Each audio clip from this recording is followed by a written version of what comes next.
The latest Disney live-action film is upon us from director Craig Gillespie, where he tells the story of a beloved or hated anti-hero. This is my review of Cruella.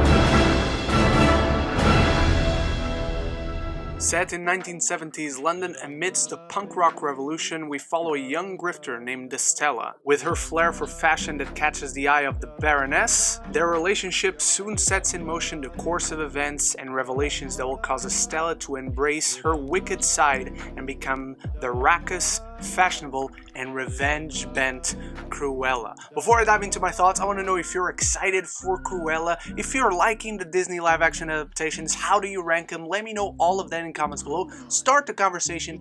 It's the most important part. And while you're down there, why don't you consider clicking the subscribe button? It does wonders to get my content out there. We're almost to 3,000 subscribers, and you'll just be an awesome person if you do. Just a bit of house cleaning before we start. I have at least liked most of the Disney live-action adaptations until now. Cruella is perhaps the best one. Starting with our lead character, played fantastically by Emma Stone. It feels like she was born to play this role, that she is the de facto Cruella from now on. She's truly amazing to watch. She dominates every scene she's in this film. She eats up this role and she's relishing every frame that she is on screen, with an incredibly compelling arc to her. Thankfully, the film does not make her a hero. This is an anti-hero. This is not a good person at all. The film tells you that constantly. Bad motivations driving her forward on her journey that she has to go on, but it also gives Cruella herself a lot of humanity.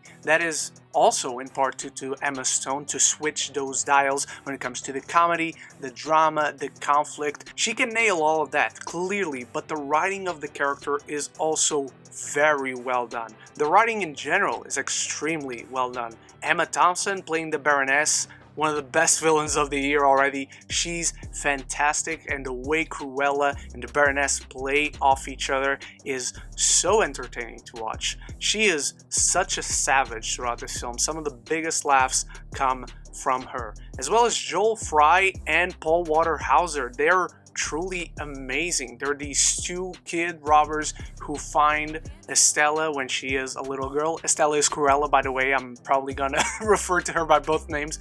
And the family bond they generate is actually quite touching throughout the film. The script is infused with some wicked sense of humor that 99% of time really works, and this dark tone to it. This is probably Disney's darkest live-action film up until now. I didn't expect it. It works wonders for this film, for the story, for this character. And the wickedness of the sense of humor in this film truly comes from her. It informs the character and how she sees the world. This, of course, is directed by Craig Gillespie, who previously brought us I, Tonya, a story of a somewhat anti-hero as well, and he does such a great job in this film. His directing style is all over this. This truly is an irreverent, energetic, chaotic film, and he brings all the worst yet most entertaining aspects of Cruella on to the screen. As far as origin stories are concerned, he creates something truly special here.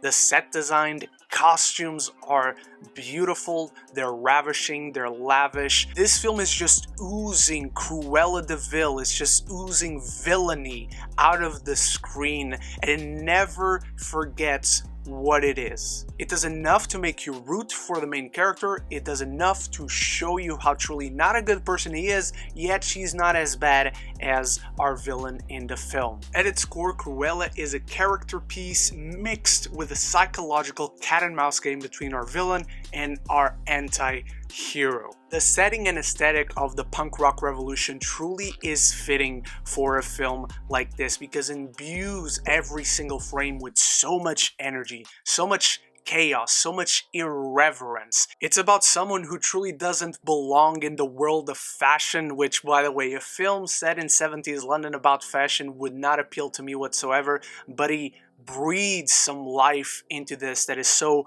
refreshing to watch. The script truly is something special. The first 20 minutes of this film are fantastic, and then it just goes for it. It slows down a little bit in the first half of its second act, but when this film picks up, it picks up in every possible way. There is not one boring frame in this film. However, it is not perfect. There are a few issues I have with the film, namely when we transition from second act to the third. There is a revelation of sorts that didn't quite work for me because it was executed as a big exposition dump, and we were never truly given a motivation behind how this revelation comes to the fold. It felt like the film was going full throttle with so much energy poured into it, and then we have to stop because there's this crucial piece of information that we need for the film to make sense in the third act. That to me was not the best execution. It felt too sudden, it felt too convenient. I felt like we needed a bit more build-up,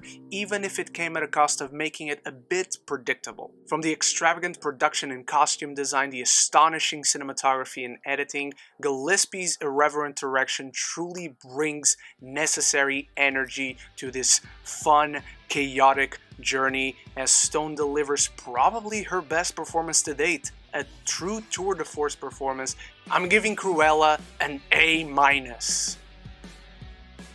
So yeah, it probably is Disney's best live-action adaptation until now, but what do you think? Are you excited for Cruella? Are you more excited after this review? How do you rank the films? If you've seen Cruella, let me know all that in the comments below, and if you've watched this far but still haven't subscribed, please consider clicking it. You'll be doing wonders to get my content out there, and you'll join a beautiful community that we've built here. Thank you so much for watching. You are the best. Stay tuned for more reviews to come this week, and you can already check out my reviews for A Quiet Place Part 2, The Conjuring 3, Demon Slayer, Mugen Train, many great stuff over on the channel. I hope to see you in the next one. So until then, love each other and love the movies.